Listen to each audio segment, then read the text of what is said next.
اهلا اهلا اهلا. مساء عظيم، ازيك يا مينا؟ ايه الاخبار؟ ايه الاخبار؟ انت عامل ايه؟ والله ليك وحشه. الحقيقه دي اول زياره ليا، المكان في منتهى الروعه.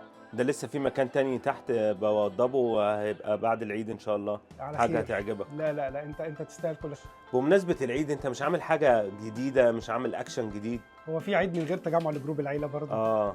عندنا التجمع اللي جاي حفله عيد الميلاد يوم 12 يناير في مطعم جولدن روز كافيه في بوينا بارك، وده ان شاء الله هيبقى على مستوى عالي جدا، هيحضروا اعداد كبيره وهيبقى فيه سانتا وهيبقى فيه هدايا وهيبقى فيه كل حاجه.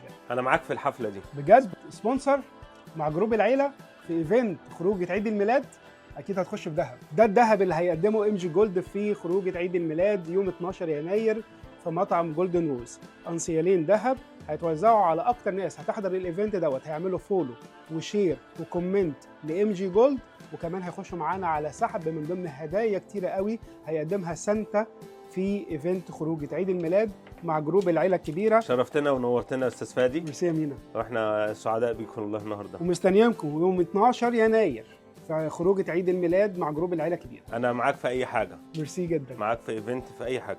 طيب، وان شاء الله كمان هنيجي نبارك لكم على افتتاح الفرع الجديد ان شاء الله. واي حد يجي من جروب العيله هيبقى ليه ديسكاونت. اي حد من اعضاء جروب العيله ليه؟ اي حد من جروب العيله يقول لي انا جاي من جروب العيله ليه خلاص، ديسكاونت معين. اتفقنا. يلا لا. اشوفك على خير. ربنا يخليك، شكرا.